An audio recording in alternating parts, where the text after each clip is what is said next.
सम्यक प्रवृत्ति क्या करती है? ये दोष लगाती है सम्यक दर्शन में। सम्यक दर्शन छूटता तो नहीं है, सिद्धांत छूटता तो नहीं है, पर दोष उत्पन्न कर देती है, उसे निर्दोष सम्यक दर्शन नहीं रहने देती।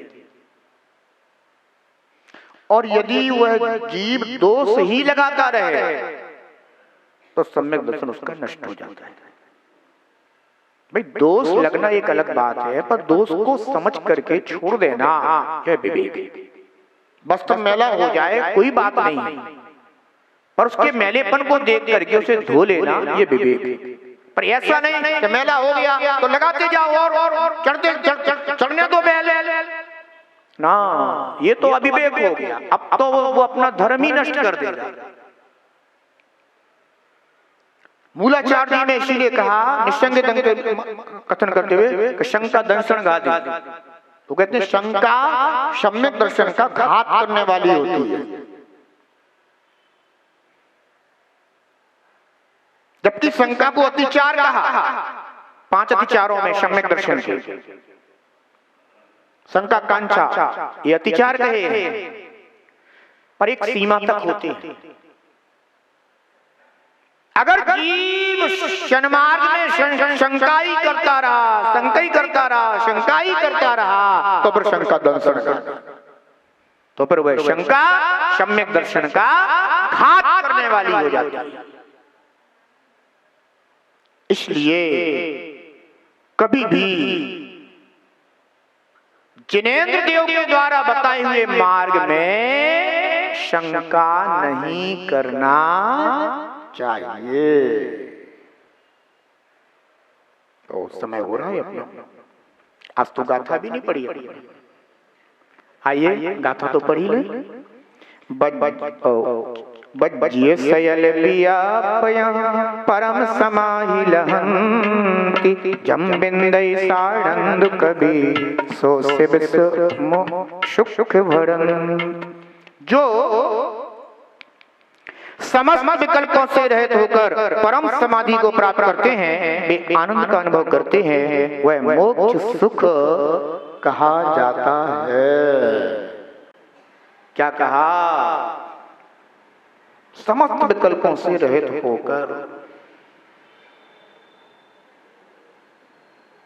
सिद्धांत में निर्विकल्प आत्मा का स्वरूप आ गया है, और जीव आप निज भगवान आत्मा के विषय में निर्विकल्प हो गया। साथ ही साथ सच्चे देव, सच्चे साथ, सच्चे गुरु, उनके विषय में भी हम निर्विकल्प हो गया कि इनके अलावा कोई हमारा हितकारी नहीं व्यवहार से, और निश्चय से निज आत्मा के अलावा मेरा कोई हितकारी नहीं। इसलिए अब वहां कहीं भी मिथ्या देवों का, शास्त्रों का, गुरुओं का आश्रय नहीं करता, क्योंकि निर्विकल्प हो गया। परंतु निर्विकल्प सिद्धांत है,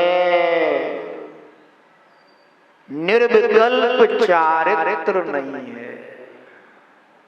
क्या हुआ है? अभी सिद्धांत निर्विकल्प हो गया,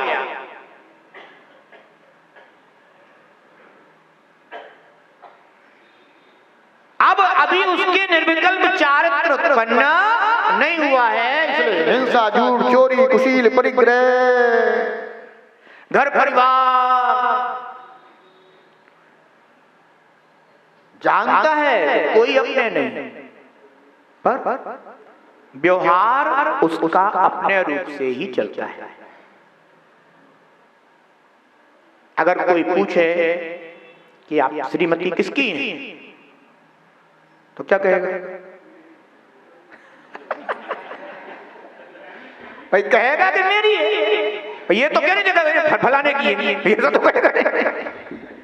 वो व्यवहार तो उसे चलाना ही पड़ता है। इसलिए निश्चय से वह मेरा नहीं है, मान्यता तो हुई है, पर व्यवहार मान्यता व्यवहार रूप से ही चलती है।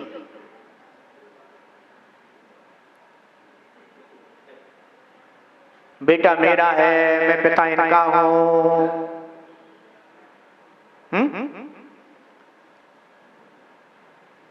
मानता है, जानता है कि कोई किसी का नहीं है, फिर भी बेटे के लिए किसी कन्या के लिए खोजता फिरता है, तो उनकी शादी करना है। अरे जब कोई किसी का नहीं है तो तू काय को विकल्प में पड़ रहा है? भाई तू जब नहीं, चल तेरी शादी तब हुई होगी जब तू समझता नहीं था, पर अब तू समझ गया है ना, अब तू तेरा सिद्धांत सम्यक हो गया ना, अब तू दूसरे को क्यों फंसाने में लगा है? नहीं नहीं, वो हमारे कर्तव्य है, वो हमारे, ये कर्तव्य है, आत्मा में रमना तेरा कर्तव्य है, बता दो जरा।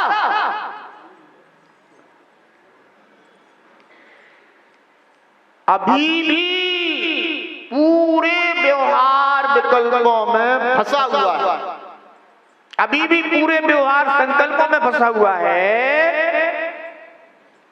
पर निर्णय यह हो गया कि कब इनसे निर्वृत्त हो जाऊं, कब छूट जाऊं।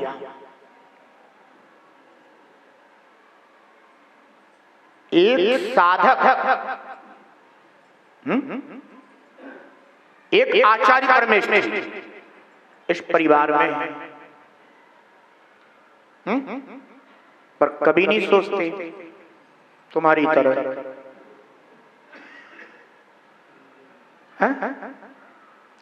बेटा अपने निर्विकल्प स्वभाव में स्थित होना है तो अपने में डूब जाते हैं, विकल्प नहीं करते, परम मुक्ति की भावना करते हैं, ये नहीं सोचते मैं चला जाऊंगा तो फिर इनका क्या होगा, बिल्कुल नहीं, क्योंकि वे विकल्प रहित उस उच्च अवस्था तक पहुंच चुके हैं, और तुम उस अवस्था में हो कि जैसे यहां से समय होगा सारे विकल्प शुरू हो जाएंगे। वो तो अच्छा है कि तुमने एक ये विकल्प भी ले रखा है कि हमें प्रवचन सुनने जाना है, ये भी विकल्प है, पर ये विकल्प तुम्हारा हित कराने वाला है, और शेष विकल्प मेरे नहीं है ऐसे मानते जानते हुए भी हित कराने वाले हैं, वे हित नहीं कराते, वे कर्मबंदी करवाते हैं।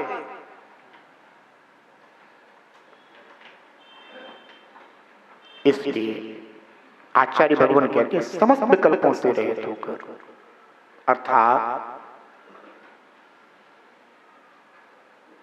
जैसे तू श्रद्धान से निर्विकल्प हुआ है, उसी प्रकार से अब जो तेरे चारित्र प्रकट करने में बाधक कारण है उन सबका परित्याग करके निर्विकल्प होकर के फिर उस निर्विकल्प स्वभावी आत्मा में जो तू लीनता को प्राप्त होता है, यानी परम समाधि को प्राप्त होता है, वह आनंद का अनुभव करता है, और वह आनंद मोक्ष सुख कहा जाता है। ऐसा परम आनंद सभी जीवों को प्राप्त हो, सब जीव शीघ्र चिनेन्द्रियों के द्वारा बताए हुए समीचीन मार्ग का श्रद्धान ज्ञान और उसी का चारित्र रूप से आचरण करके अपने परम स्वभाव में स्थित होकर के और इस संसार से छूटे, दुखमय संसार से निवृत्त हों और मोक्ष दशा प्राप्त करें। इसी भावना के साथ जो भविसर्व हो भविसर्व विकल्प तजो, परम समाधि भजो भजो, ओ भविसर्व विकल्प तजो, परम समाधि भजो भजो, निजानंद अनुभव करना यही मोक्ष सुख है समझो, निजानंद अनुभव करना यही मोक्ष सुख है समझो। अविकल्प जीवन हो, अविकल्प जीवन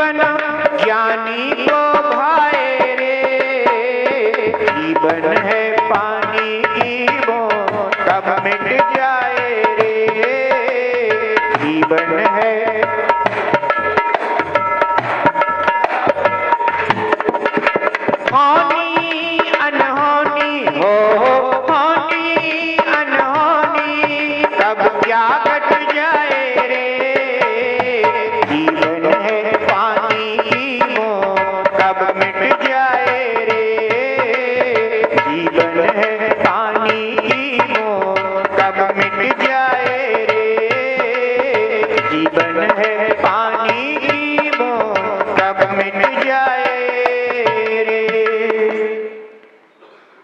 जो ऐसे निर्विकल्प सिद्धांत को प्राप्त हो जाते हैं और निर्विकल्प चारित्र की भावना करने वाले होते हैं, वे भक्त जीव मोक्ष मार्ग को प्रकट करने का पुरुषार्थ करते हैं।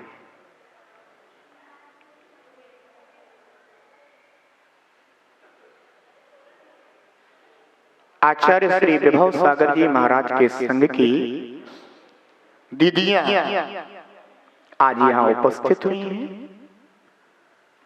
और उन्होंने ऐसे आत्मा के निर्विकल्प स्वभाव का श्रद्धान करके निर्विकल्प चारित्र की प्राप्ति के लिए इस पर्याय में जितना पुरुषार्थ हो सकता है उतना पुरुषार्थ करने का भाव जागृत किया है।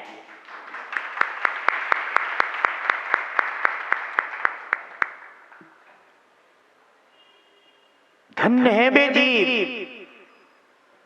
जो जनेंद्र देव की वाणी का श्रद्धान ज्ञान करके उसका आचरण करते हैं।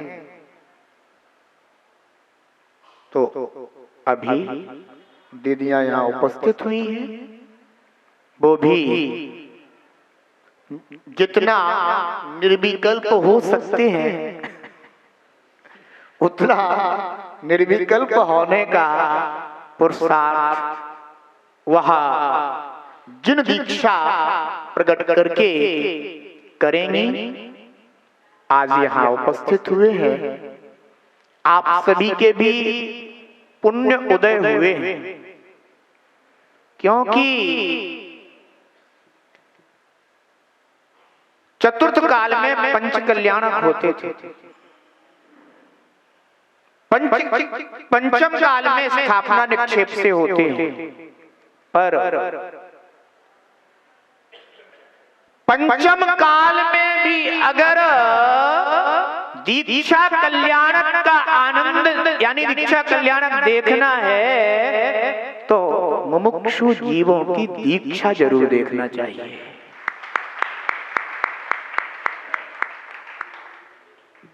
ये चारित्र मोहिनीय को जीतने का पुरुषार्थ है जो आपको आपके पुण्य से प्राप्त होता है। इसलिए बंधुओं, अनेकों जगह जगह के भव्य जीव दीक्षार्थियों के इस संकल्प की अनुमोदना करते हैं। अभी तीनों दीक्षार्थी जो अपने यहाँ भी 3 तारीख को दीक्षा होने वाली है, वो भी जगह जगह जा रहे हैं, गए हुए हैं। हमने जहां जहां भेजा, माने अनुमति नहीं दी थी, वहां से भी समाचार आते चले तो वहीं के वहीं आगे बढ़ते चले जा रहे हैं। आज वो लोग शायद कहां पहुंच गए? सिवनी पहुंच गए, और सिवनी से उन्हें सीधे यहां आना था, और वो सिवनी से छिंदवाड़ा जा रहे हैं। पश्चात इधर आएंगे।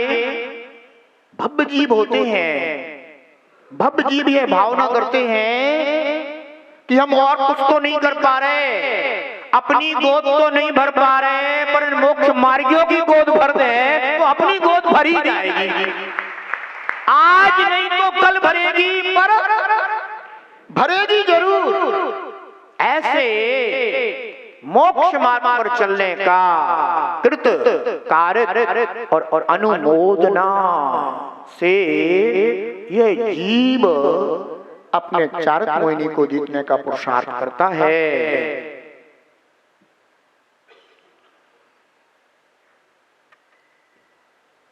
ऐसे धर्म कार्य अपने पुण्य से और सौभाग्य से प्राप्त होते हैं, ऐसा श्रद्धान करना चाहिए।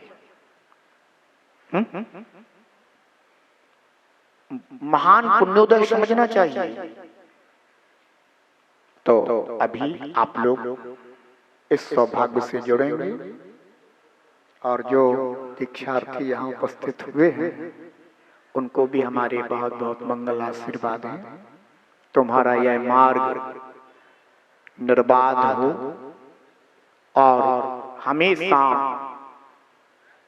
अपने जिन गुरु को तुमने प्रायश्चित का अधिकारी चुना है, दीक्षा का अधिकारी चुनना अलग बात है, पर दीक्षा गुरु का तात्पर्य होता है प्रायश्चित के अधिकारी भी। और जिनको तुमने प्रायश्चित देने योग्य अपने जीवन में समझा है, उनके द्वारा जो तुम्हें सद्मार्ग दिखाया जाए उस मार्ग पर हमेशा चलना और उनकी आज्ञा में रहना। हमारे ही अग्रज हैं वो पूज्य आचार्य श्री विभव सागर जी महाराज।